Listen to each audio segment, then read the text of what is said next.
amor, Padre mío, desde el fondo de mi alma te recuerdo, siempre, siempre, cada vez con más amor, Padre mío, por tu amor, por lo que hiciste, por todo lo que me diste, te llevo en mi corazón, Padre mío, por tu amor, por lo que hiciste, por todo lo que me diste, te llevo en mi corazón.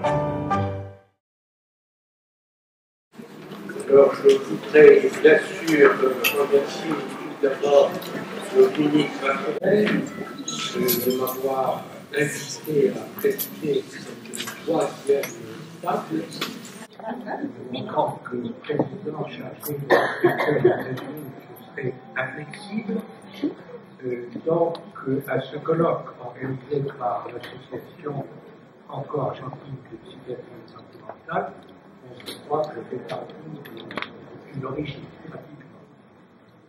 Alors, je pense que je dois le fait que dans le programme, je figure comme historien au fait que les relations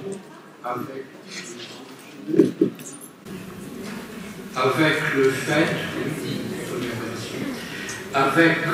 fait que mes relations avec l'Argentine, qui se sont surtout faites par l'intermédiaire de Juan Carlos Stagnaro, ont beaucoup tourné autour des relations franco-argentines en psychiatrie, justement.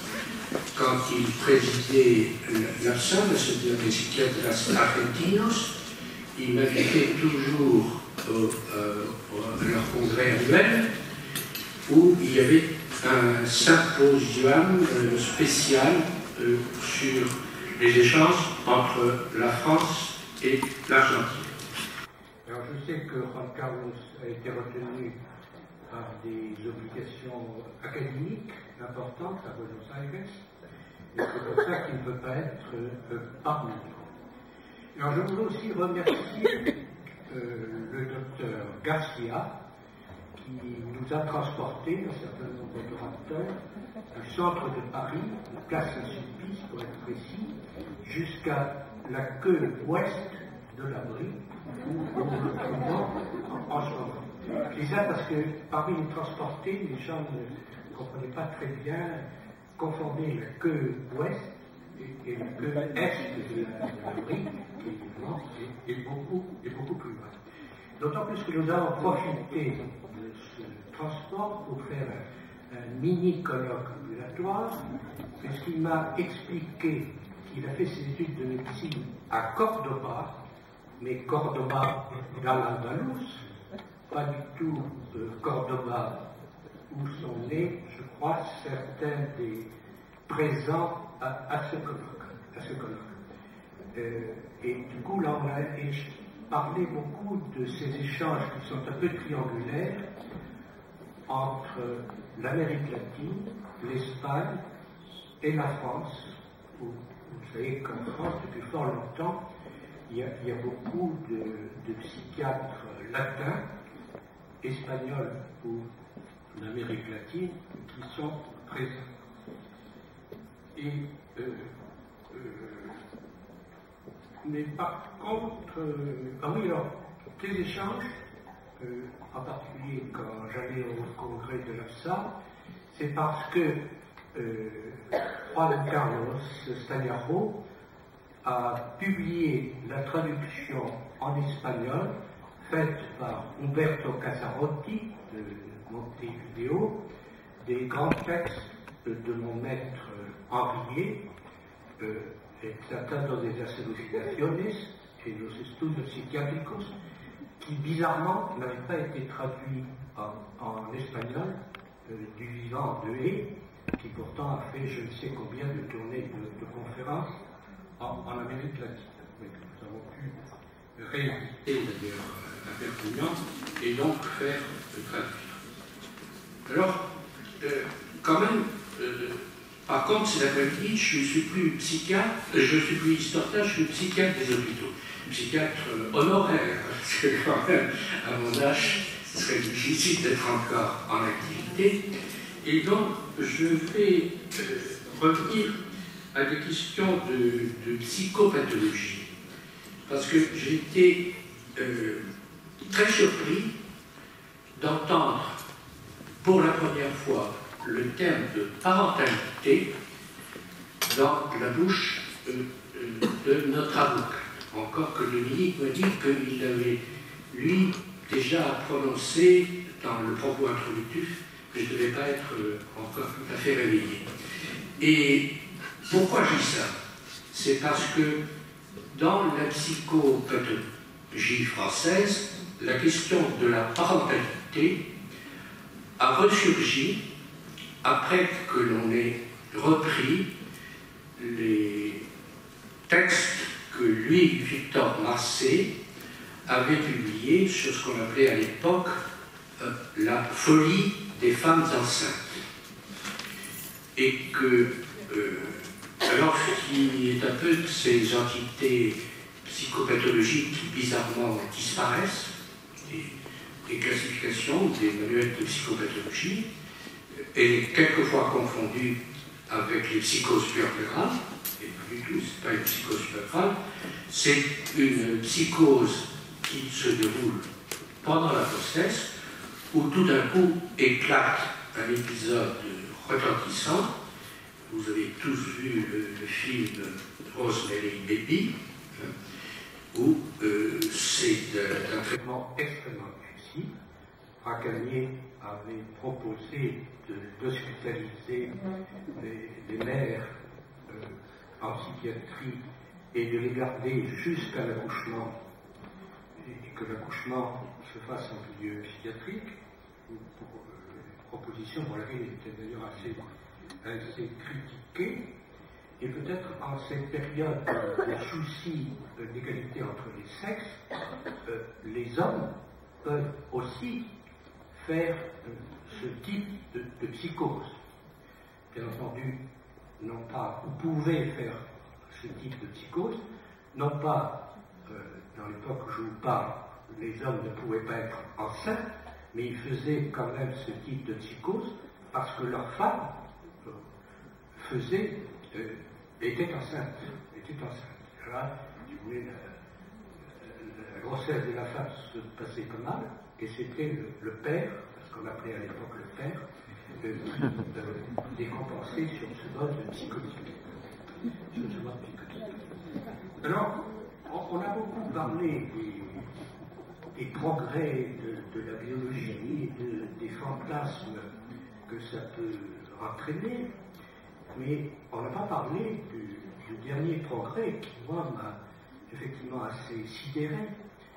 C'est que l'on sait maintenant que le fœtus développe, outre les cellules qui lui viennent de sa mère porteuse au sens biologique, développe des cellules qui lui sont propres et qui, de manière assez extraordinaire, repassent le placenta en sens inverse pour aller chez la mère, qui apparemment les garde en réserve et peut les retransmettre aux enfants qu'elle va avoir ultérieurement. De telle sorte que nous pouvons très bien être au moins au niveau cellulaire le père ou la mère de nos frères cadets. Alors si on applique ça aux mères porteuses au sens commercial du terme, ça va poser des problèmes considérables sur le plan de la définition de ce qu'est une mère au sens biologique. Voilà, alors je pense qu'on va un peu inverser l'ordre. La deuxième intervention de Dame.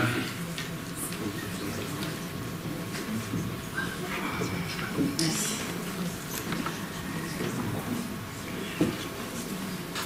Je vais introduire mon propos d'aujourd'hui par un petit témoignage.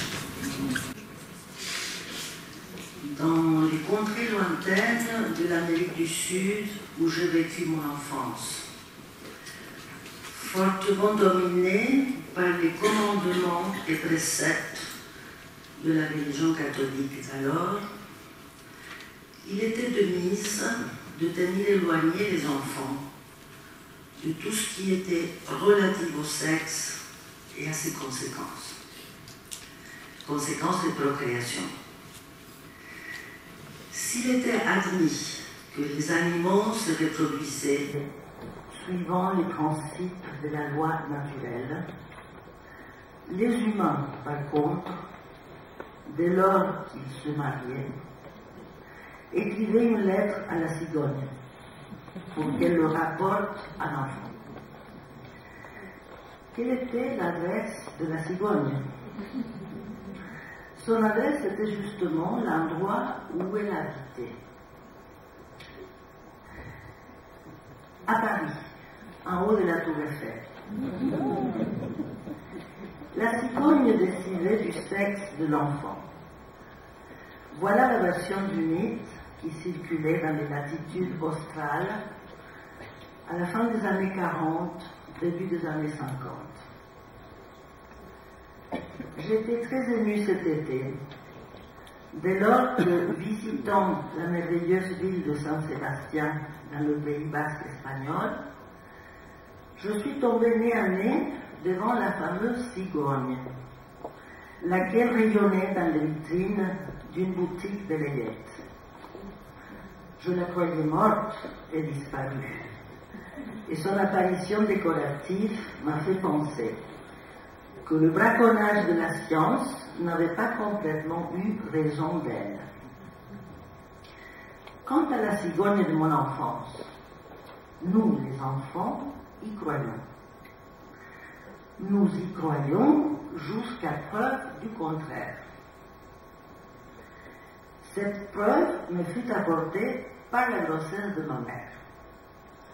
Constatons que dans l'attente de la cigogne, son ventre s'épanouissait au fur et à mesure que le temps passait. Je me suis mise à cogiter éperdument afin de trouver le lien entre ce ventre et la cigogne. De toute évidence, ce lien n'existait pas. Soit l'enfant à venir était dans le ventre de ma mère, soit il était dans le lit de la cigogne, en haut de la Tour Eiffel.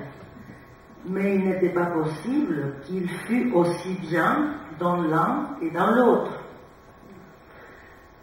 Ah, je suis ainsi arrivée à la conclusion douloureuse et solitaire que la cigogne n'existait pas.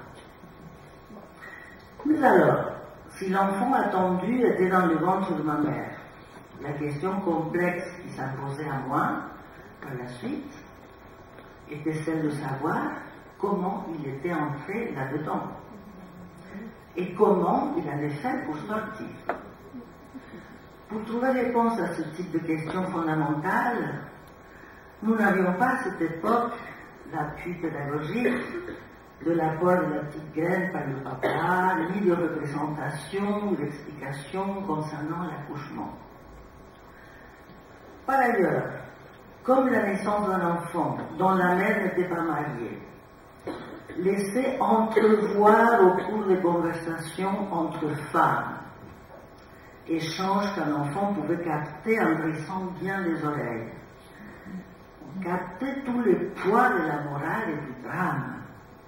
Alors il n'était pas difficile de faire le lien entre la grossesse d'une femme célibataire comme étant un phénomène honteux dans ce cas de figure et le sexuel. Alors, si le sexuel était bien dans le cours dès lors qu'il y avait procréation, toute la difficulté c'était de savoir comment. Ma recherche m'amena à essayer d'attraper ici et là des bribes de conversation et des propos échangés entre adultes, afin de trouver la réponse à ma question. Ainsi, un jour, j'entends les propos de mon frère aîné, frère adolescent, qui, parlant avec ses camarades garçons, fait le pont et dit qu'il est question de echarse un polvo. Cette expression n'est pas facilement traduisible. Disons que c'est une expression algorithmique argentine, l'équivalent du français tiré à vue. C'est la signification de cette expression qui s'est imposée à moi comme étant de l'ordre de la chose sexuelle, de ce qui arrive entre un homme et une femme. Je ne parvenant pas à comprendre le sens, je l'ai prise au pied de la lettre. Cela voulait dire que pour enfanter, les parents se servaient de leur partie intime d'une manière ou d'une autre. La chose restait incertaine pour moi. Et l'homme introduisait une poudre, un polvo, dans le corps de la femme. Consécutivement, je me suis mise à chercher fébrilement partout dans la maison le fameux polvo, la poudre interdite, jusqu'à ce que je trouve au fond d'un tiroir une petite boîte jaune contenant de la poudre. Mon cœur se mit à battre très fort. J'avais en main un objet qui était la preuve des pratiques occultes de mes parents. La preuve de ce qui les avait conduits à m'imposer la naissance d'un enfant, d'un rival redoutable qui, entre-temps, rayonnait devant les yeux admiratifs de tous les membres de la famille. Or, sachant déjà lire, je me suis occupée dans un deuxième temps de savoir quel était le véritable nom de la fameuse poudre. Nom qui était écrit sur la petite boîte jaune.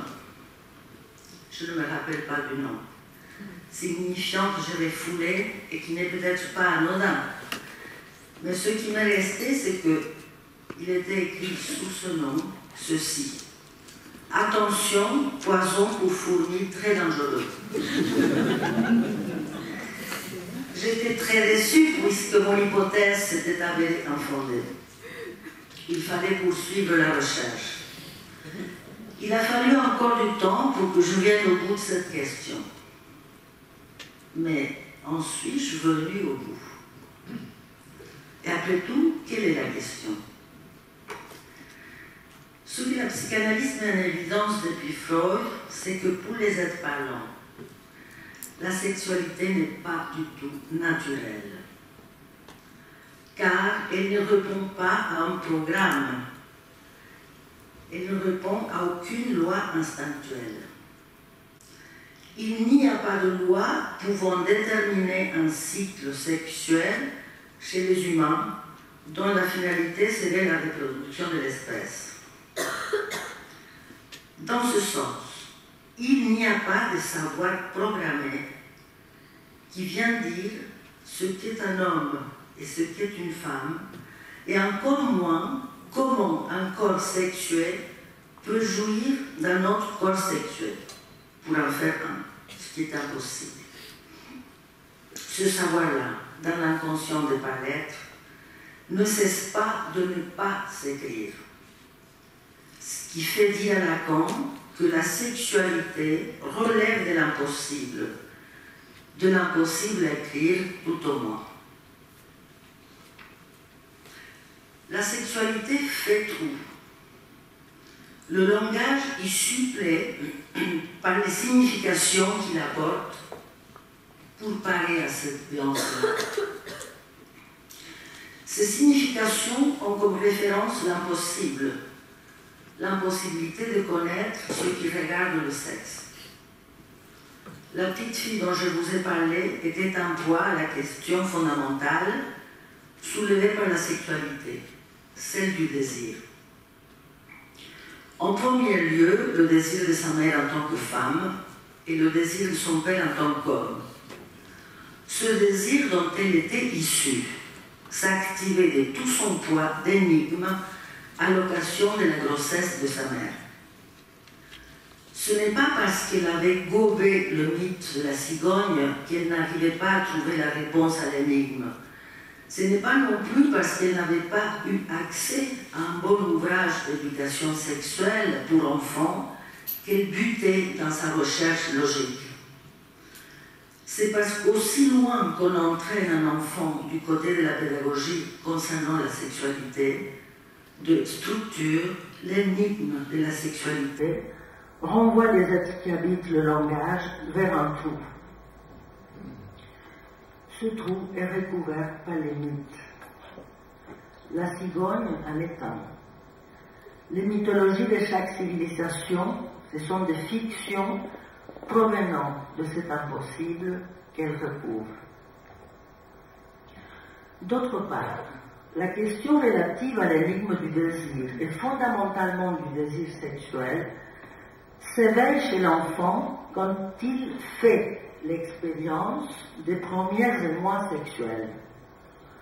Autrement dit, quand dans son propre corps, l'enfant, quel que soit son sexe, éprouve une jouissance qui fait irruption comme étant une chose insensée, étrange, énigmatique, hors sens. Le corps de l'enfant se jouit. Une partie de ce corps est subitement prise et transportée par un tremblement de jouissance. L'énigme de cette jouissance apparaît corrélée pour l'enfant à l'obscure opacité du désir.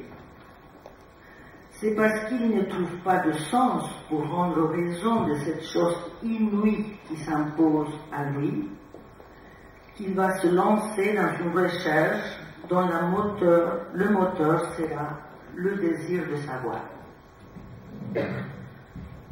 Ce que Freud découvre et avance. Le désir de savoir s'enracine dans le désir sexuel.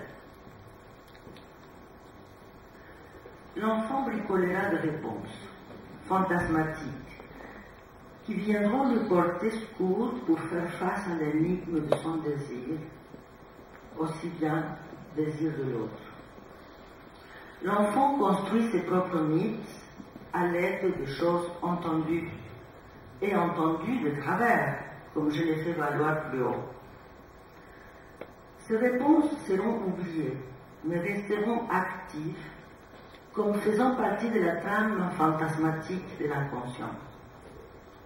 L'inconscient, dans ce sens, est une réponse singulière inventée par un sujet pour répondre au réel, c'est-à-dire au hors-sens de la vie, de la sexualité et de la mort. À ce propos, Lacan écrit: la vie sans doute reproduit Dieu sait quoi et pourquoi, mais la réponse ne fait question que là où il n'y a pas de rapport à supporter la reproduction de la vie. Fin de citation. Retenons donc ceci. La reproduction de la vie, même dans le cas où le savoir de la science s'en mêle, reste énigmatique. Seulement les parlants s'y soucient, ou cela pose question, uniquement pour eux. L'inconscient serait ce qui vient suppléer comme réponse au réel de la vie et de la mort. Réponse loufoque, qui n'est devenue pas le mot d'esprit, le rêve, le lapsus, voire toutes ces formations du langage où les calembours, les jeux de mots, jouant sur les résonances de la langue, viennent chiffrer un sens ou se condensent une jouissance. L'expérience d'une analyse ouvre vers un déchiffrage, voire une lecture des formations de l'inconscient. Mais l'inconscient comme réponse fait à son tour question et reproduira la question, puisque la reproduction de la vie chez les parlants n'est pas supportée par quoi que ce soit qui établisse un rapport sexuel. La vie pour les parlants se reproduit hors rapport sexuel, ce qui ne veut pas dire pour autant que cela s'accomplisse hors coït forcément. Lacan le rappelle par ailleurs, le sexe chez les êtres parlants ne suffit pas à rendre partenaire. Le discours de la science. Or, le progrès du discours de la science introduit de nos jours une disjonction inédite entre sexualité et procréation, aussi bien qu'entre procréation et gestation. La science produit des enfants hors coït et met ainsi à ciel ouvert le non-rapport entre désir sexuel et désir d'enfant, entre jouissance sexuelle et procréation, aussi bien qu'entre parentalité et sexuation. Quel que soit le sexe de ceux qui souhaitent devenir parents, et quel que soit le nombre de ceux qui décident d'entreprendre cette démarche, que ce soit en solo, en duo, en trio, ils peuvent avoir recours à la procréation médicalement assistée, PMA, et aussi, si cela s'avère nécessaire, à la gestation par autrui, GPA. Ce processus semble être devenu si banal que si vous allez chez Google et tapez GPA, apparaît immédiatement sur votre écran l'injonction publicitaire suivante. Trouvez votre mère porteuse. Alors, vous cliquez dessus, apparaît l'adresse d'une ou de plusieurs cliniques où l'on vous propose, parfois on vous encourage à faire le pas. Il en va de même pour le don des spermatozoïdes et d'ovules. On vous propose un devis en plan de paiement et on vous avertit que le prix des ovules environne les 3 000 €, tandis que le prix du pet de sperme coûte entre 60 et 70 € maximum. Ceci met en évidence que si l'on peut trouver via Internet un endroit où louer un ventre, acheter des spermatozoïdes ou des ovules, aussi bien que l'on trouve par Internet une adresse de magasin d'électroménager pour remplacer un frigo vieux tombé en panne, cela c'est parce que la procréation d'un enfant fait partie désormais d'un marché, d'un vaste commerce. La science, d'une part, repousse les limites des possibilités de la procréation, dépassant ainsi les limites naturelles relatives à l'âge, aussi bien que les limites attenantes à l'identification sexuelle, et même les limites imposées par la mort. Ainsi, des femmes dépassant la soixantaine peuvent aujourd'hui enfanter.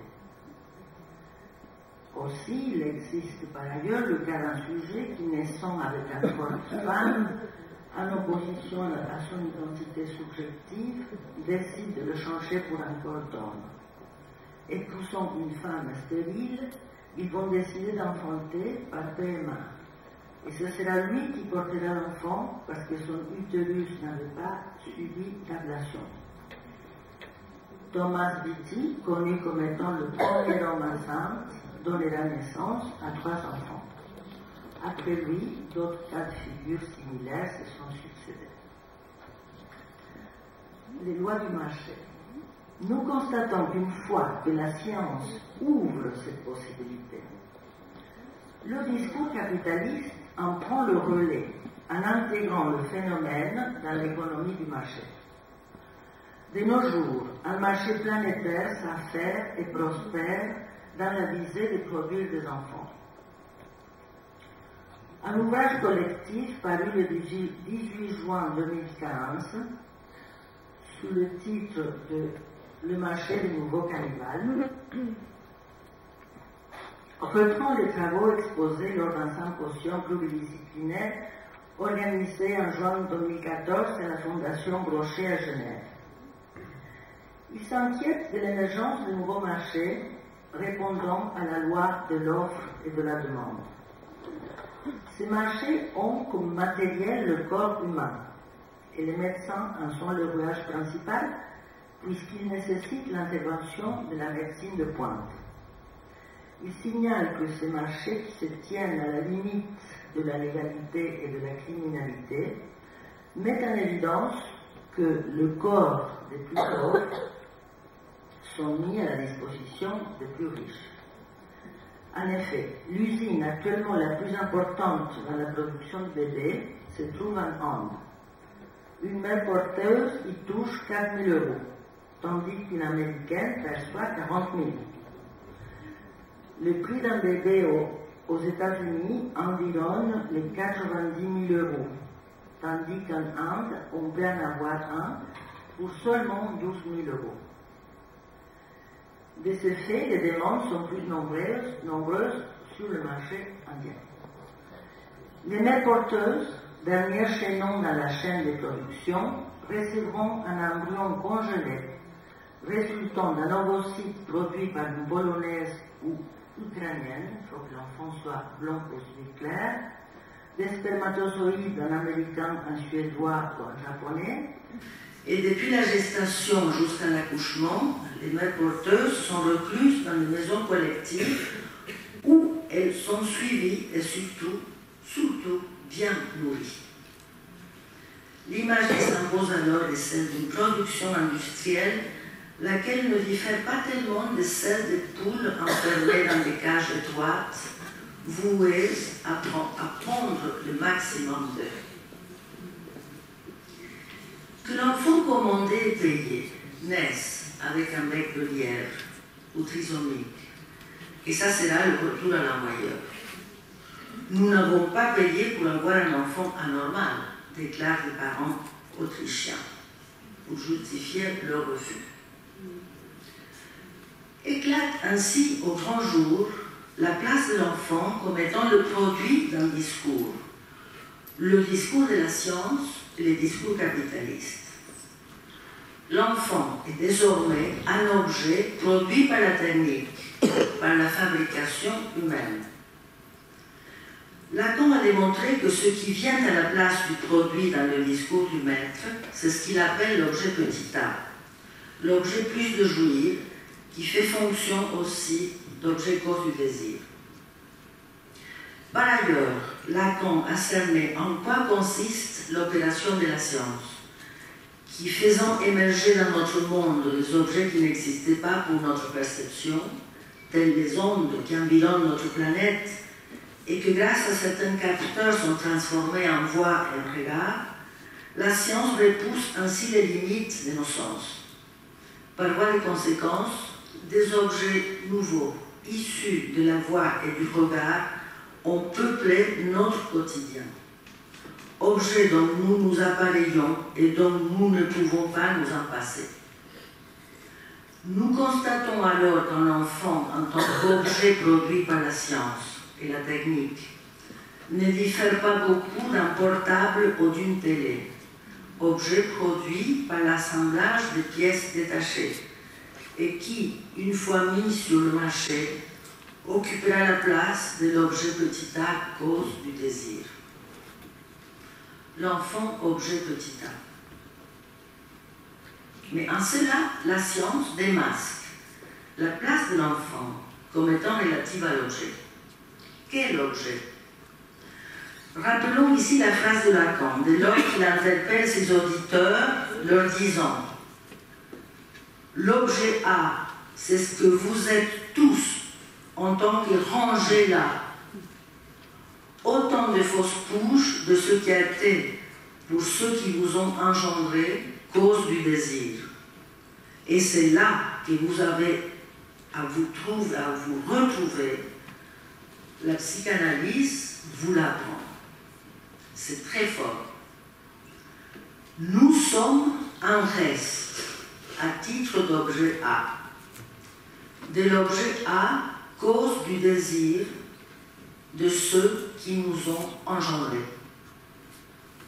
L'expérience d'une analyse nous permet de cerner cette place, la place de l'objet cause du désir de l'autre, la place qui a précédé notre venue au monde. Chacun a affaire à cette question cruciale d'avoir été produit par le désir ou le non-désir de ceux qui nous ont engendrés, d'avoir été attendu comme un objet précieux ou comme un objet encombrant, comme la cause du désir ou comme un pur déchet. Bien entendu, la science ne se soucie pas de la dimension du désir qu'elle folklore. Le marché non plus. Dès lors qu'il répond à la demande du client, il ne se soucie pas de savoir si la marchandise qui lui est demandée va dans le sens du désir ou à son encontre. Mais aussi bien pour les enfants engendrés dans le cadre d'une relation sexuelle que pour ceux qui sont produits comme étant le produit d'un assemblage de pièces détachées, la question du désir qui a précédé leur venue au monde reste énigmatique. Rien n'assure de la normalité du désir. Un enfant peut résulter comme conséquence attendue ou inattendue de la rencontre sexuelle. Il peut être désiré ou pas. Et même si sa conception était coûteuse, faisant intervenir des procédures compliquées, des démarches variées et beaucoup d'argent, rien n'assure que d'avoir voulu à tout prix un enfant, cet enfant soit désiré vraiment. L'expérience d'une analyse nous permet de cerner que le désir n'a rien de naturel et que ce n'est pas une conséquence qui provient du fait d'avoir un papa, une maman, dans le cadre d'une famille hétérosexuelle et traditionnelle. Le mythe de l'Oedipe a été soufflé à Freud par ses analysants. Et cette fiction sert à recouvrir les embrouilles avec le désir et la jouissance, comme c'est le cas pour chaque famille. Le modèle édipien n'est pas gage de normalité, et encore moins de normalité du désir, lequel est toujours hors norme, singulier, insatisfait ou impossible. Comme nous le savons par l'expérience, celle d'une analyse, ce qui compte pour chaque sujet, c'est la façon dont se noue pour lui l'amour, le désir et la jouissance. Ce nœud relève d'un bricolage singulier, propre à chacun. Et cela est relatif aux contingences, à ce qui fait rencontre et rencontre inattendue. Bien entendu, aussi ceux qui ont la charge de l'enfant y sont de la partie, non pas en tant que représentants d'un certain nombre de rôles, mais plutôt en tant que support vivant, support incarné d'une fonction, par un rôle, dont la logique est relative au langage, et pour cela, elle n'est pas maîtrisable et échappe absolument à l'éducatif. La psychanalyse ne déplore pas les temps révolus, tout en sachant que rien n'arrêtera les progrès et les avancées du discours de la science. Ce qui nous reste, c'est à prendre en charge, au cas par cas, les demandes du sujet qui souffle, où se font jour, ou là où se font jour de nouveaux symptômes, engendrés par un réel qui se met de travers de façon singulière, faisant opposition aux nouveaux impératifs du maître contemporain. Merci.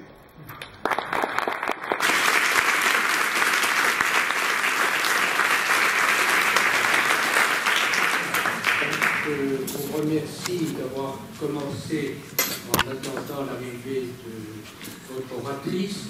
Et on va donc enchaîner et je propose que l'on fasse les questions après la deuxième intervention.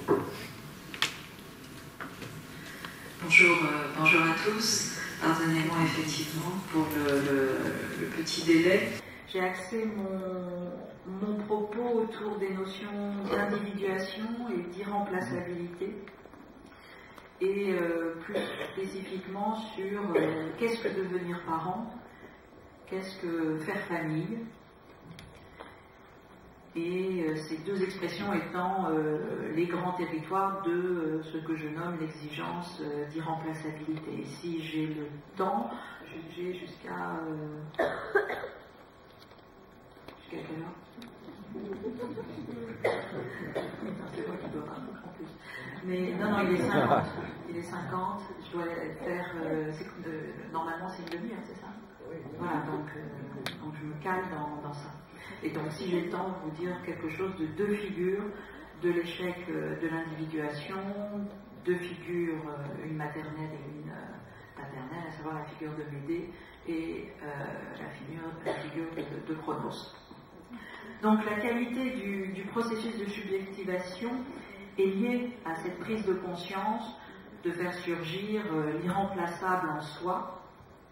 Et qu'est-ce que ça veut dire, cette exigence d'irremplaçabilité? C'est tout simplement une exigence d'individuation, de responsabilité, aurait dit Lévinas, une exigence de faire lien avec le sens, de faire lien avec les autres, de faire lien avec l'œuvre et de faire lien avec le temps, c'est notamment avec la question de l'avenir. L'évangile de Matthieu rappelle que les enfants nous éduquent, au sens où ils nous mettent face à cette responsabilité d'assumer notre part vis-à-vis d'eux.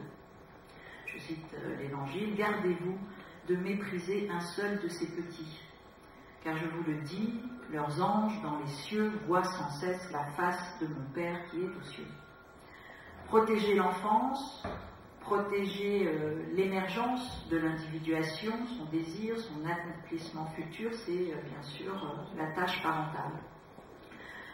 La faculté de sublimation aussi, qu'on pourra trouver par la suite chez le sujet, notamment lorsqu'il est en analyse, demeure, je crois, dans sa plus grande partie, le fruit de cette interaction avec l'irremplaçable, constructif, qu'a été un parent, ou du moins qu'un parent se doit d'incarner. Je cite Nietzsche de Zarathustra, « L'enfant est innocence et oubli, un nouveau commencement et un jeu, une roue qui roule sur elle-même, un premier mouvement, un oui sacré, c'est l'amor fati. Oui pour le jeu de la création, mes frères, il est besoin d'un oui sacré, c'est sa volonté que l'esprit veut à présent, c'est son propre monde que veut gagner celui qui est perdu au monde. » C'est dans le Zarathustra, c'est son propre monde que veut gagner celui qui est perdu au monde. Je crois que c'est aussi une autre manière de dire ce qu'est cette tentative de l'individuation, c'est-à-dire la conscience absolue de sa finitude, de son manque, de son incurable, et en même temps la tentative de sublimer cela. C'est là où l'enfant nietzschéen et l'enfant de l'Évangile ne sont pas si éloignés que cela, tous deux symbolisant une sorte d'idée régulatrice de la juste individuation à consolider. Et en creux, cela dit également, bien sûr, l'idée régulatrice que doit être la fonction parentale. Premier territoire des irremplaçables, donc, les parents. Pas nécessairement le père ou la mère, mais ceux qui incarnent ou permettent de concevoir l'histoire originelle, que ce ceux soit porté par les deux parents, par un seul, par plusieurs. Je crois que la figure du parent, devenir parent, c'est toujours être la figure d'autre chose que de soi-même. C'est là où le devenir parent et le faire famille se complètent dans cette nécessité du plus un. Le parent, les parents présents sont garants des absents. Le faire famille, c'est considérer qu'il est de la responsabilité des présents dans la famille d'être garant des absents, en les convoquant symboliquement ou physiquement. Encore une fois, le plus un. Faire famille, plus encore qu'avoir une famille. Qu'est-ce que c'est que faire famille? Faire famille a subi autant de transformations que faire société et a révélé sa plasticité potentielle. Seulement, l'invariant de la structure familiale n'est pas uniquement, nous le savons, la copulation d'un homme et d'une femme, mais l'agencement des volontés créatrices et de l'ambition symbolique commune. Faire famille, c'est entrer dans le symbolique. À la différence de la notion plus institutionnelle de famille, le faire famille stipule qu'il est toujours de l'ordre de la dynamique et de l'inachevé. La famille est une institution, certes, mais le faire famille est la réalité dynamique, vitale, productrice de cette institution. Il est ce qui préserve la durabilité de l'institution famille. Faire famille, c'est faire de l'attention l'écosystème de l'individuation. C'est le lieu de la coproduction avec l'autre, avec les autres. Quel que soit le sexe des parents, ils sont l'un et l'autre garants de la préservation de la place de la différence dans l'avènement de la structure familiale comme dans celle de sa consolidation symbolique. Encore une fois, les présents sont garants des absents. Si le faire famille s'invente, il le fait selon cette conditionnalité, être garant du respect de la place de ce que l'on n'est pas. Car le faire famille est par essence un mode de véridiction du manque originel. Seul, on ne fait pas famille. Faire famille, c'est reconnaître que l'on ne fait pas seul unité, que l'autre est nécessaire. Faire famille, ce sera alors faire nécessairement récit de cela.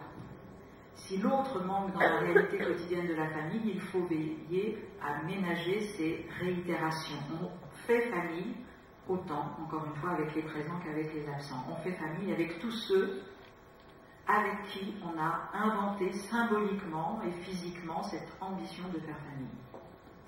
Je crois que les fondations du devenir psychique de l'enfant sont directement liées aux interactions précoces qu'il a eues avec les adultes l'entourant et notamment ses parents. La qualité de développement de l'enfant, sa vigueur, est le fruit de cette implication inaugurale. Si la notion de vulnérabilité est juste pour décrire l'insuffisance originelle et perdurant d'ailleurs de l'individu, elle insiste néanmoins trop sur la dimension négative de cette situation originelle. Être apte à construire son individuation grâce à l'attention reçue d'autrui et portée en retour ne se réduit pas à la notion de dépendance. Avoir eu besoin des autres pour grandir constitue une dépendance, une dette même, mais c'est manquer la réalité féconde de l'enfant, de ce qu'il donne spontanément à ses parents, de la part vitale qu'il vient lui-même consolider. Le don rappelle que la vulnérabilité initiale de l'enfant n'est nullement une faiblesse. Par la suite, se souvenir symboliquement de la dette, ce sera aussi grandir.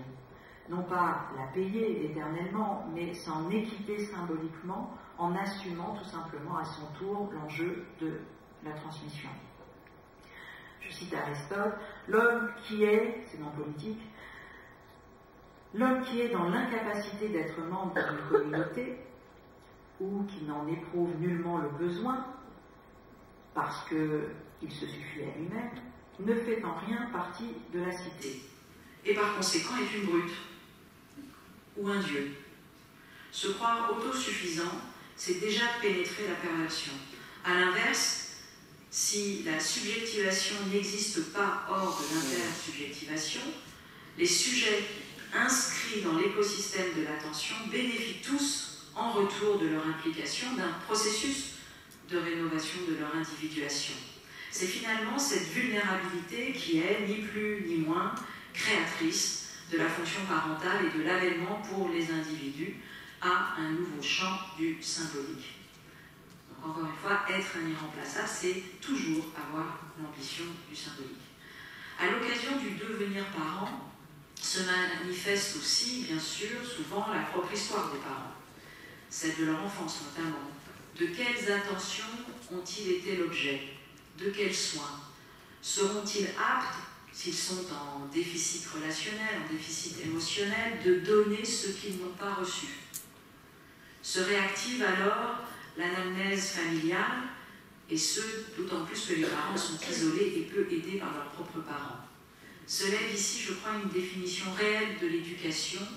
Éduquer, c'est toujours donner ce qu'on n'a pas reçu. Pallier l'insuffisance de sa propre enfance. Toujours l'ambition du pas de plus. Hans Jonas, définit d'ailleurs l'archétype intemporel de toute responsabilité comme celle des parents à l'égard des enfants. L'enjeu est immense et les individus ne sont pas toujours aptes à ce devenir parental. Les dysfonctionnements conscients ou inconscients des parents sont multiples et les conséquences graves, bien sûr, sur la vie psycho-affective de l'enfant. Jeanne Gold parlait de meurtre d'âme. ou comment un parent a le pouvoir de détruire la dynamique d'individuation chez son enfant, précisément parce qu'il est celui par lequel elle s'inaugure. Un meurtre de l'âme est le plus souvent perpétré, bien sûr, par des parents psychotiques ou psychopathes qui traitent leur enfant comme une extension d'eux-mêmes ou comme objet de l'assouvissement de leurs désirs, ou les deux. Schoengold rappelle que l'enfant peut résister, bien évidemment, au meurtre symbolique et continuer d'aimer son parent. Et plus tard, le consentement à l'asservissement est une opération qui peut se répéter. Dans le texte d'Orwell, 1984, là aussi, Orwell compte comment cet asservissement devient archétypal aussi des nouvelles sociétés. C'est le moment final d'O'Brien qui dit à Winston Smith « Jamais plus vous ne serez capable de sentiments humains ordinaires. Tout sera mort en vous. Vous ne serez plus jamais capable d'amour, d'amitié, de joie de vivre, de rire, de curiosité, de courage, d'intégrité. Vous serez creux. Nous allons vous presser jusqu'à ce que vous soyez vide, puis nous vous emplirons de nous-mêmes. » La fin du roman signe le succès de la prophétie. Winston est alors capable de regarder la face de Big Brother et de l'aimer. Il est même persuadé enfin d'avoir vaincu ses propres démons en effaçant tout équivoque de son cœur. Enfin, il est apaisé.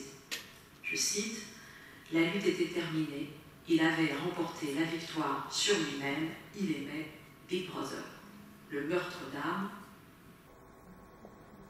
Et l'effort délibéré pour priver l'individu de toute potentialité d'individuation. Schoengold compte comment ces individus, littéralement abrasés, comme s'ils avaient subi les abrasions successives de la vie, jusqu'à ne plus posséder d'enveloppe corporelle et psychique protectrice, comment ces individus développent tout de même parfois des attitudes de sublimation tout à fait spécifiques. Les interprétations sur l'enfance d'Orwell divergent, mais disons qu'elle n'a pas été très heureuse. Orwell dit d'ailleurs que c'est une enfance malheureuse. Et en 1948, sur son lit d'hôpital à Ermeyer, il écrit à son ami Julian Simons ces lignes révélant la transmission dont il a été capable, alors même qu'il n'en avait pas été bénéficiaire. Je cite Orwell, « Malgré tous les désagréments, les enfants sont très amusants. Et l'on revit sa propre enfance au fur et à mesure qu'ils grandissent. Sans doute doit-on se garder d'imposer sa propre enfance à un enfant. Oui. Mais je crois vraiment qu'il est relativement facile de nos jours de lui en assurer une digne de ce nom et de lui permettre, c'est ça l'important, d'échapper aux tourments tout à fait inutiles que j'ai moi-même endurés. Devenir parent constitue une part significative du développement de l'individuation. Le devenir parent est plus vaste que le fait, bien évidemment, d'être mère ou père biologique. Devenir parent, c'est offrir à un enfant la possibilité de s'autonomiser et devenir lui-même un agent créateur. Le concept de générativité a été proposé par Erikson en 1963 pour définir le 7e stade du développement personnel. Premier stade de l'enfance à la vieillesse, en effet, l'individu vit 8 stades. Le premier stade, c'est ce qui concerne l'espoir, la confiance versus la méfiance, la première année de vie. Puis vient, dit Erikson, la question de la volonté, des premiers prémices de l'autonomie versus la honte, le doute, et c'est jusqu'à 3 ans. Puis vient le moment, écrit-il, de la conviction, de l'initiative versus la culpabilité, moment on a 4 à 5 ans. Puis vient la question de la compétence qui essaye de se construire, la question du travail versus celle du sentiment d'infériorité jusqu'à 11 ans. La question de la fidélité ensuite, c'est-à-dire la question de l'identité, la confusion des rôles entre 12 et 18 ans. Le 6e stade est celui de l'amour, donc la question de l'intimité versus la question de l'isolement de 18 à 34 ans. 7e stade, celui qui nous intéresse, l'attention, c'est-à-dire la générativité versus la stagnation entre 35 et 60 ans, c'est-à-dire le moment où normalement on fait des enfants. Et puis bien sûr, 8e, en bon progressiste, 8e stade, la sagesse, celui de l'intégrité personnelle versus le désespoir. Même si les stades de l'individuation s'entrelacent tout au long du développement psychosocial de l'individu, il n'en demeure pas moins qu'il y a des âges plus ou moins symptomatiques de ces stades. La générativité correspond plus particulièrement à la fonction parentale et à l'attention qu'un individu est susceptible d'offrir à autrui dans cette période-là. La générativité n'est absolument pas assimilable à la génération. En fait, il ne s'agit pas seulement d'engendrer un individu, mais de participer grandement à l'émergence de sa propre capacité de création. Erickson démontre également que la parentalité est une manière d'augmenter sa propre générativité. Non seulement l'enfant crée le parent, mais il recrée l'homme ou la femme indépendamment de sa réalité parentale. La générativité fait donc référence à un processus multiplicateur d'actions génératives. En d'autres termes, la préoccupation pour le bien-être de l'autre génère des actions bien traitantes qui, à leur tour, conduisent les bénéficiaires de ces actions à les transmettre à d'autres, augmentant ainsi leurs effets grâce à une chaîne de relations spécifiques avec le contexte. C'est là où le faire famille engendre toujours plus que la famille elle-même. Le faire famille ou la production multidirectionnelle de générativité permet l'émergence de futures familles et plus généralement d'une capacité de faire société avec elles. Alors, ça c'était un premier point sur ce devenir parent, sur comment devenir parent, c'est construire d'une certaine manière ce que disait Jung, nous sommes d'un âge immense. Devenir parent, c'est construire cet âge immense de l'enfant. Je voulais clore mon propos sur les dérives, bien évidemment, de la notion d'irremplaçabilité et des individuations perverties. L'incapacité de devenir parent alors que l'on a précisément tout pour le devenir, et surtout par le fait de terminer par cette critique, de ne pas créer un contresens sur la notion d'irremplaçabilité, comme si elle était celle de la mégalomanie ou que sais-je. Donc les illusions de l'irremplaçabilité, Médée, celle qui refuse d'être remplacée, et puis la figure masculine, Chronos. Être irremplaçable, ce n'est pas refuser d'être remplacé, c'est simplement avoir conscience d'un caractère irremplaçable au sens de responsable. Cette chose qu'il faut faire, c'est à moi de la faire, disait Yankelevitch. Seulement, une telle connaissance n'autorise pas, bien évidemment, à imposer sa toute-puissance à autrui. La figure de Médée, qui n'est nullement strictement féminine, est la figure par excellence de cette pathologie. Elle manque et la notion d'individuation et celle de l'irremplaçabilité. Pourtant, elle était initialement le talent même de l'individuation. Souvenez-vous, le nom de Médée, Médomai, ça vient de Médomai en grec, c'est méditer, c'est comprendre. C'est la racine med qui renvoie précisément à la médecine, à la mesure, au fait de prendre soin d'eux. Mais Médée refuse la notion même d'autre et de sa liberté. Elle cache son impossibilité à s'individuer derrière le mal d'ingratitude dont elle accuse l'autre. Car à Jason, elle donnera tout, même ce qu'il n'a pas demandé. Et celui-ci croira recevoir alors qu'il signe son interminable dette. Prêt à vivre d'autres aventures amoureuses et sociales, Jason se détourne de Médée pour profiter d'autres atours de la vie. Rien ne calmera la vengeance de Médée. Je la cite, c'est dans Sénèque, puisque Médée, c'est bien évidemment la figuration de la victime absolue. Les malheurs m'assaillent de tous côtés, qui le lira? Mais les choses ne se passeront pas ainsi. Allons, n'épargne pas ta science, Médée, pour dresser tes plans et ourdir tes ruses. Et cette phrase va jusqu'à l'horrible. Dorénavant, elle viendra ôter, prendre ce qu'elle a donné, punir, celle qui a fait, défait. Ou plutôt, croit pouvoir défaire. C'est la preuve même de sa folie et de son illusion de toute puissance, car personne ne peut défaire ce qui a été fait. Défaire la chose faite, ce sera faire autre chose. Mais Médée délire. Elle est ce refus de la vérité qui veut se nommer vérité. Mieux encore, justice. Médée a bien été victime de l'incapacité de Jason à lui reconnaître son irremplaçabilité. Je cite Axel Honneth, c'est la conscience de ne pas être reconnu dans sa propre compréhension de soi qui constitue la condition de la blessure morale. Donc le déni de reconnaissance est tel qui blesse Médée. Seulement, si la colère peut s'apparenter à de l'autoconservation, la vengeance est un exercice de toute puissance.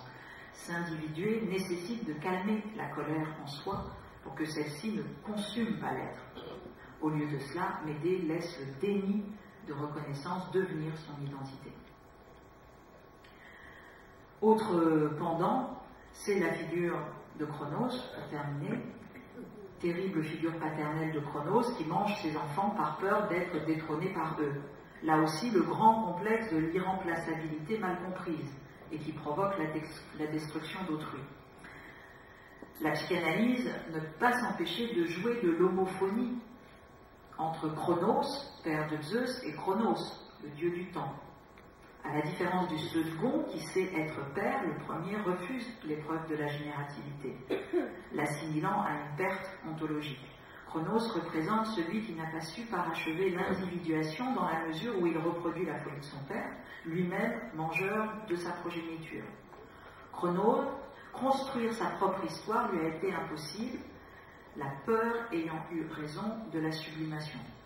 Si Chronos, avec un CH, donc le temps, représente le temps qui s'écoule, celui des heures et des saisons, Chronos ne détient pas l'intégrale du concept du temps, puisque vous savez qu'en grec, il y a trois grandes figures qui combinent la question du temps. Chronos, la linéarité, kairos, le fait de créer l'événement, l'occasion, saisir l'occasion, et aion, la question de l'éternité. Et bien évidemment, dans l'individuation, on mêle ces trois conceptions du temps. Le temps de l'instant, le temps cyclique, le temps de l'éternité, le temps de la durée. Tout ce que Chronos se refuse effectivement de faire, tant il désire le maintien d'une histoire écrite par lui seul, connue dès le départ, ne subissant aucune modification. Chronos, c'est le refus de ce temps fécond qui fait advenir autre chose. Voilà pour conclure au travers de ces deux figures, littéraires et mythiques, deux dérives, de l'irremplaçabilité, deux échecs de l'individuation, bien évidemment qui ne témoignent pas de deux parents, mais au contraire d'un conflit archétypal qui signe à l'intérieur de nous la difficulté interne de chacun d'entre nous à devenir parent. Je vous remercie.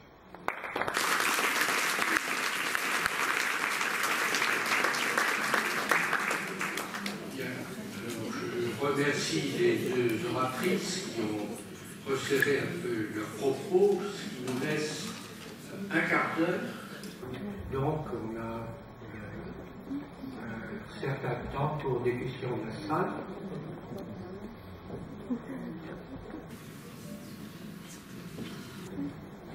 Oui. Peut-être une question pour Cynthia Fleury, puisque vous faisiez à l'instant référence...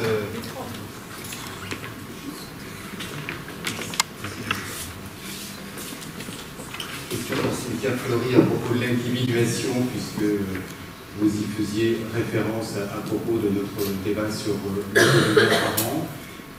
Question, vous avez convoqué les limites. Pour ce qui est de notre histoire contemporaine, dans le monde contemporain dans lequel nous sommes plongés, qu'en est-il, vaste question, mais quelles pistes vous pourriez nous fournir par rapport à ces problématiques-là, dans le moment, on va dire, néolibéral dans lequel nous sommes plongés, pour faire court, et la crise du sujet, ou la crise de la subjectivation qui est la nôtre. Oui, j'ai convoqué alors plusieurs choses. Parce que j'ai sans doute pas été assez illustrative. Vous avez raison. Parce que je vais répondre à votre question, mais en plusieurs temps, sur la question du faire famille. qui me paraît tout à fait important et qui suivait le propos d'ailleurs qui était dit auparavant sur le désir d'enfant délirant qu'on peut avoir et avec la volonté de prolératiser, je ne sais pas comment on dit, de transformer le ventre des femmes en réceptacle du désir, d'un désir qui n'est sans doute d'ailleurs pas tout à fait construit. C'est ce que j'ai essayé de dire, que devenir parent, malgré le chemin que l'on choisit, c'est précisément être garant de la place de l'autre qui peut-être n'est pas là. Un couple d'hommes, un couple de femmes cherchent à devenir parents et en tout cas c'est comme ça que je pense, leur manière de faire famille sera de toute façon de faire en sorte que, non seulement dans le récit qu'ils feront du fait de devenir parents et de cette famille, etc., mais dans le récit de l'origine par rapport à l'enfant qui sera à naître, quel est le récit de sa conception, comment on raconte ça à l'enfant. Je crois que les présents sont garants des absents. Donc si vous êtes deux hommes, vous êtes garant de ce qui manque. Si vous êtes deux femmes, vous êtes garant de ce qui manque. Et donc il faut raconter, car je crois que devenir parent, c'est précisément être le garant de l'absence en règle générale. Donc je pense que ce que je dis là paraît peut-être un peu théorique, mais en fait très actuel au sens où nous faisons famille de manière extraordinairement plastique aujourd'hui. Nous tentons de faire famille comme ça. Or, je pense que l'invariant de faire famille, il est là. C'est-à-dire qu'il n'est pas dans le fait que ce soit un homme, une femme. Il est dans le fait qu'il y a la place de l'autre, cet autre n'étant pas moi, et que le présent est garant de cette absence, et notamment symboliquement, dans le respect qu'il lui doit. Et donc, de fait, le récit ne peut pas mentir. Et un enfant, si vous voulez, être un enfant, ce n'est pas être l'enfant d'un utérus loué. C'est antinomique. Donc ça veut dire nécessairement qu'il faut construire autrement la venue de l'enfant. Bon, parce que ça me semble important. Être un enfant, c'est nécessairement avoir à un moment donné un père, une mère, et pas. Mais ça ne veut pas dire. C'est très compliqué parce que ça. Encore une fois, le père et la mère peuvent ne pas être là. Mais en tout cas, il faudra raconter quelque chose sur l'origine de cela qui, symboliquement, donne à l'enfant le sentiment qu'il est enfant de cela. Pas simplement l'enfant d'un gamète qui est anonyme, qui est nulle part, qui est nié par la présence de ses deux mères ou que sais-je. Et heureusement, dans ce que je vois en cabinet même, les couples de femmes, les couples d'hommes, il y a de plus en plus cette volonté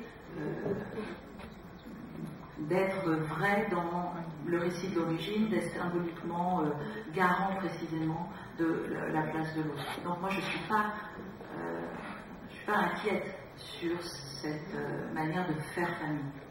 Je trouve au contraire que la dynamique est tout à fait intéressante et que en plus ce faire famille vient rénover aussi l'institution famille qui subit la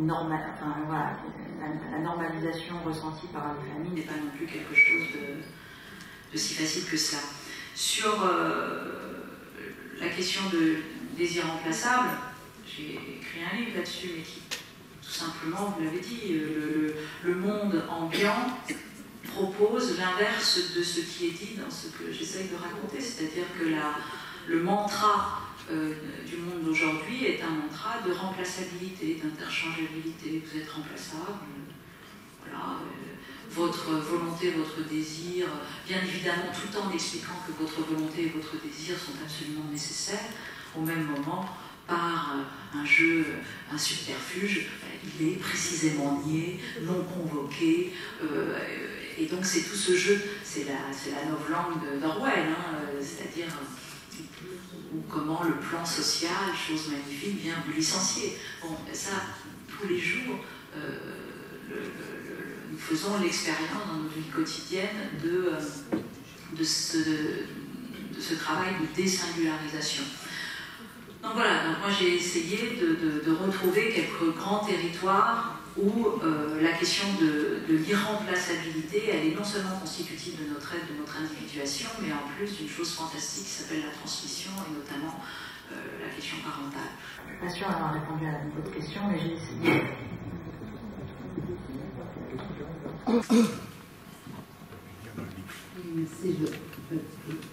poursuis la conversation, parce que j'étais très étonnée de ce que vous venez de dire, et je crois que je ne suis pas la seule. C'est-à-dire, il me semble que s'il y a une relation dans laquelle l'idée de dire remplaçabilité est générale, c'est bien celle de la filiation. Dans le monde d'aujourd'hui, on considère qu'il y a d'abord une relation qui fait exception à toutes les autres. Je ne parle là pas de ce que je pense, c'est des normes collectives. C'est une qui doit être inconditionnelle, indissoluble, durer toute la vie, c'est la relation de filiation. Et nous, les sociologues du droit, c'est vrai que nous avons pu observer comment la norme d'indissolubilité s'était déplacée du mariage, où elle était autrefois, vers la filiation aujourd'hui. Donc c'est vrai, ce que vous dites me paraît tout à fait compréhensible sur d'autres rapports humains. Mais justement, sur celui-là, on a presque le problème inverse. C'est-à-dire quand il y a par exemple des ruptures conjugales, une des questions qui se pose, c'est la place de nouvelles personnes auprès de l'enfant, qui ne prétendent pas être des parents, mais qui, justement, face à une telle norme à la fois d'unicité et d'irremplaçabilité des parents, peinent à se trouver la moindre place.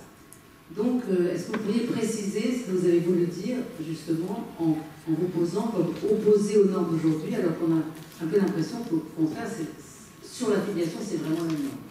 Non, je ne crois pas. Je crois que c'est une mauvaise compréhension précisée. Je crois que des deux côtés, on manque ce qu'est l'irremplaçabilité.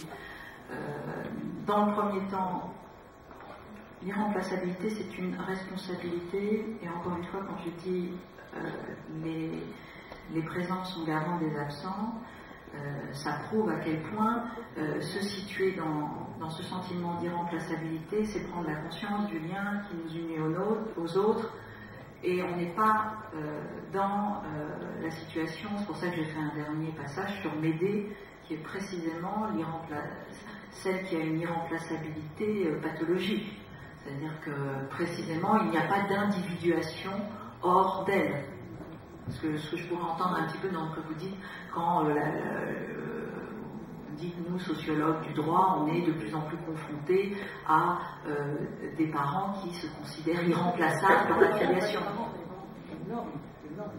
Oui, des normes sociales.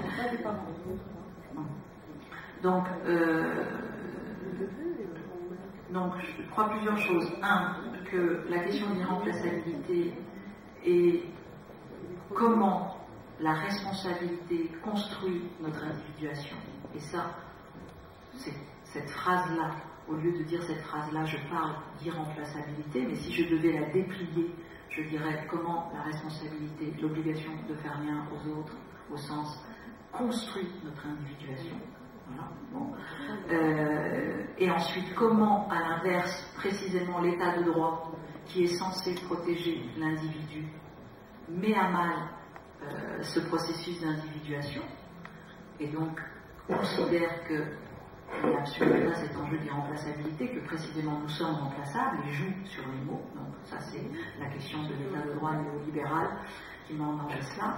Et en revanche, je pense que ce qui se passe entre un parent, qu'il soit biologique ou pas, en tout cas celui qui prend sur lui la charge et l'ambition symbolique de faire famille, parce que c'est ça être un parent, en tout cas c'est comme ça que je le présente ici, et donc ça peut ne pas passer nécessairement par soit la validation biologique, soit par la validation juridique, donc c'est plus vaste, ça peut être plus vaste que ça. Comment, là, il se joue, bien évidemment, un vécu irremplaçable avec l'enfant. Voilà. Je ne sais pas si c'est plus clair, mais si ce n'est pas plus clair, je poursuis les explications après vos remarques. Ce qui m'a frappé ce matin, autant le discours côté clinique, procréation médicalement assistée, etc., c'est-à-dire, disons plutôt psychanalyse, psychologie clinique, était ouvert, et en butant toutefois sur le fait qu'il ne pouvait y avoir qu'un père et une mère, avec la question qui était de qui est le vrai père et qui est la vraie mère. On a retrouvé cette question exactement dans la table ronde suivante juridique, alors même que les premières interventions montraient la pluralité d'intervenants dans la procréation, justement. Et alors là, j'ai l'impression, j'ai le sentiment que c'est l'humain et le vivant qui a été recouvert par le discours. C'est-à-dire que je ne crois pas qu'il existe un seul enfant qui soit fait de morceaux. C'est un fantasme de toute puissance, ou sûrement un fantasme anal, ou je ne sais quoi. Et de même, je ne pense pas qu'il existe un utérus qui ne soit pas relié à un corps, à un psychisme et à un désir humain. Et donc, je pense quand même qu'il y a malgré tout une espèce de résistance qui s'entend de toutes parts à l'idée que ce qui vient aujourd'hui, c'est la mise en cause de la toute-puissance paternelle. Ça fait déjà près d'une cinquantaine d'années que c'est en cours, mais de la toute-puissance maternelle aussi, à travers le fait, et là je cite évidemment Antoinette Fouque, qu'il peut y avoir plusieurs intervenants, donc encore une fois, à la venue au monde d'un enfant, plusieurs interventions dont chacune vient d'un désir à interroger, voir lequel, mais dont il faut tenir compte pour penser en effet à la fois le vivant et l'humain. Ce n'est pas une question, c'est un commentaire. Oui. Que faites-vous? Oui, alors, que faites-vous évidemment, à ce moment-là, l'humain.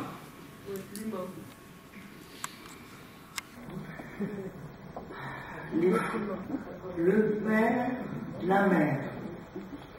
Ce qu'il faudrait pour fonder une famille. Ce qu'il faudrait pour être un bon père, une bonne mère. Qui est le père? Qui est la mère? Alors, d'accord, toutes ces questions, ce sont des vraies questions.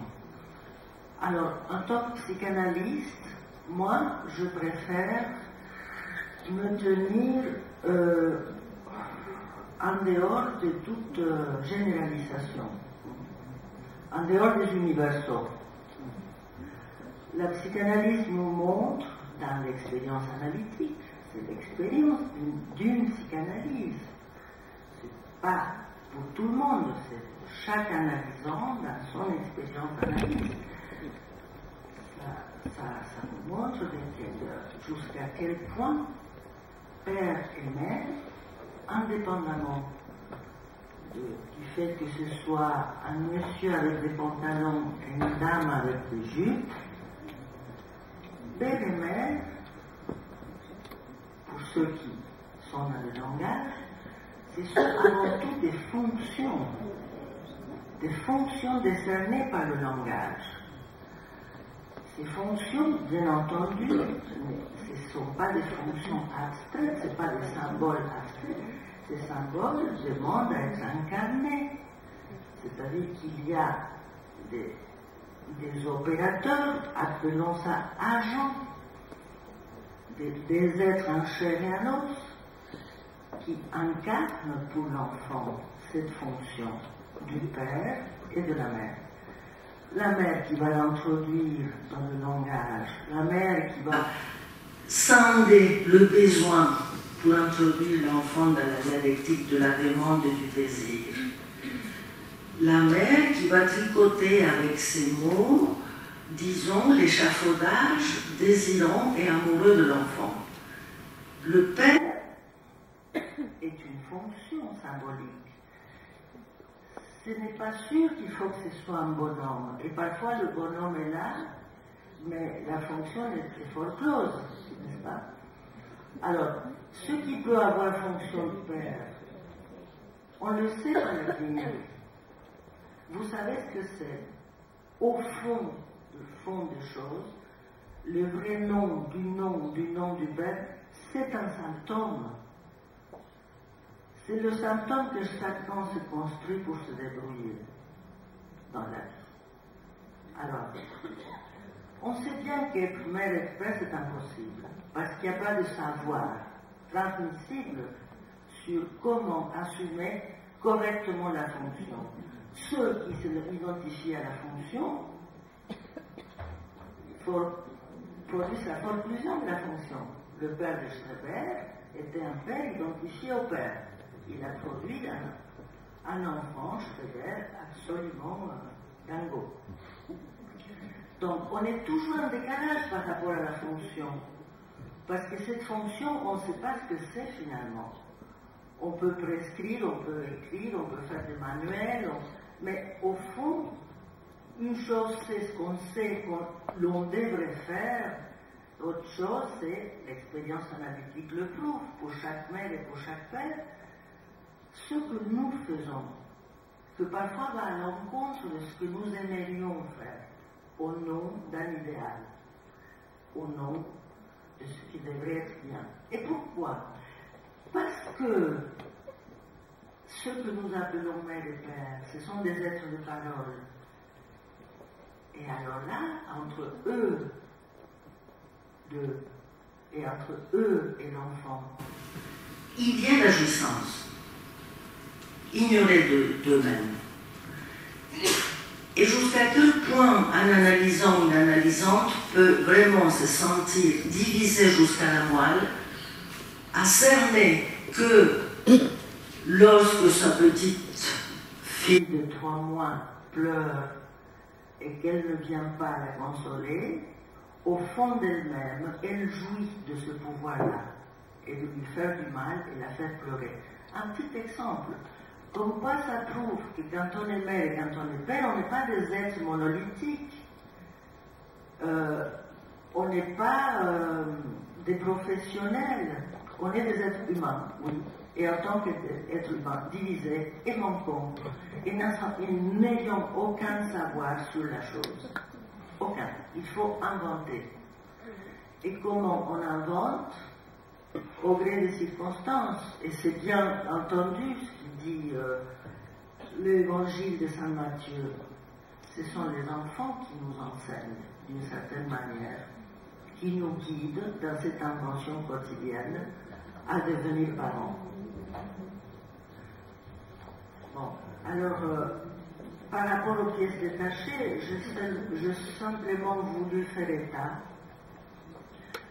des circonstances actuelles, telles qu'elles se présentent dans notre monde capitaliste, de la production des enfants, par le biais de assemblage de pièces détachées, faisant partie d'un marché mondial. Ça, c'est une évidence indéniable, on ne peut pas le nier, même si ça va à l'encontre de l'humain, bien sûr, ça va à l'encontre de l'humain, mais c'est, hélas, la science déshumanise. La science, c'est une production humaine qui finit petit à petit avec l'humanité. Et ça ira jusqu'au bout. Un jour, peut-être que la science barrera l'humanité de la face de cette planète. Pourquoi pas? C'est bien possible.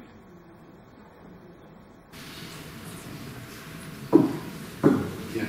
Donc là, nous suspendons pour... Donc, petite pause, si vous voulez bien. On reprend avec la démonstration. On va faire une démonstration de tango milonga y vals et barbos. Ouais. Ils appartiennent à une association qui s'appelle Sol de Macho. Et ils vont faire une démonstration pour vous. Donc, des tango milonga y vals. Donc, on va les applaudir pour les encourager.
ti.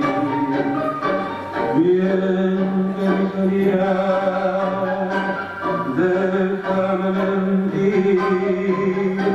Late un corazón por perderte nuevamente. Miente mi soñar, por quererte lentamente. Late un corazón. Me parece verte regresar por la tierra. Y el bebé gritará color de la tremenda nostalgia. Cuando al fin apagó y acabó en su guitarra. Y sabrá